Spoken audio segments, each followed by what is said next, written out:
Yay! Ani gyud pobre. Mananggi sa tagmais dire sa kamaisan. Ana ang pobre nga tao. Arita sa ato ang umahan.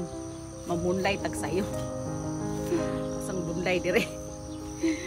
Tekang uuni siya ang kinabuhi sa pobre na atas bukid kapuyo para anda mamunlay.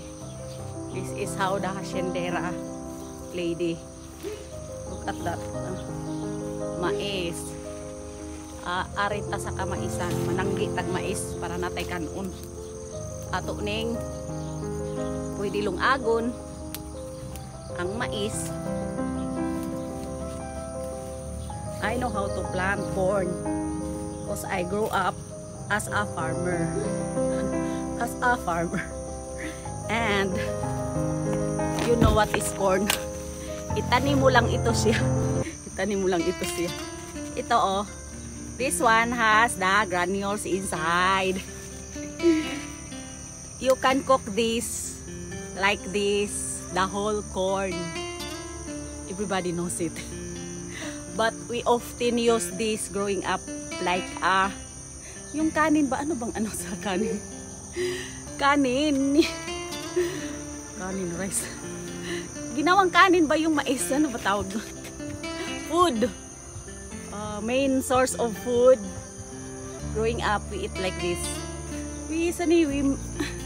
The process of this one is like we make it into like ano ba yun? Pino niluigin ni sinasaing. Ay, bahala na kayo. Ang hirap mag-English. I don't know if there's like that in the other country. Yung ginawang kanin yung mais, parang wala. Parang they use it like whole corn. They boiled it a whole corn like this. Whole. A whole. Pero sa amin kasi sa bukid, hindi to hacienda ko. Sa friend ng sister ko. Pero sa bukid namin is kuan siya. Kaning makabalo jud mga taga bukid ko. Kani siya pagkalaya ani, pagkakuan na ani, pagka yelo malaya na siya.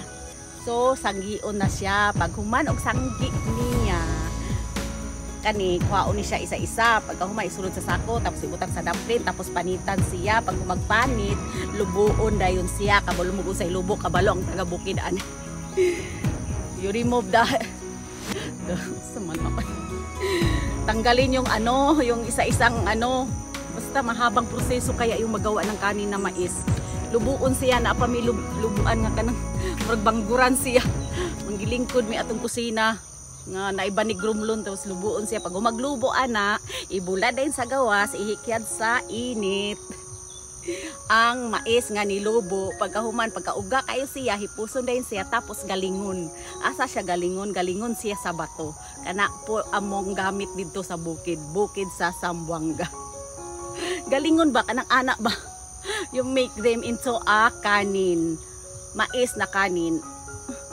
I don't know if they have it in Luzon. Parang not so often. I think more on Visayas and Mindanao. We use the corn as our yung main ano ba kanin, like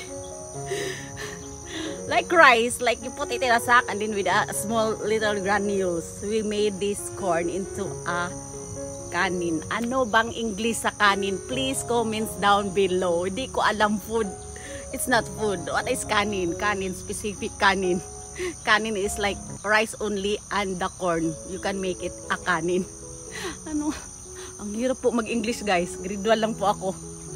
So, that's a life of a farmer with Tibonitza. Welcome back to my channel. Thank you for watching guys. I'm here in the hacienda. Hacienda di Mais. Hi! Hi to all my silent viewers and to all my supporters of course. Hello to Ron Karaoke and Myong Celestia, my new member. And all... sino pa ba? Mom Diana, Tita V, and Ate Miriam. Hello Ate Miriam. Armstrong. Ano ba? I lost my memory guys. Thank you for watching.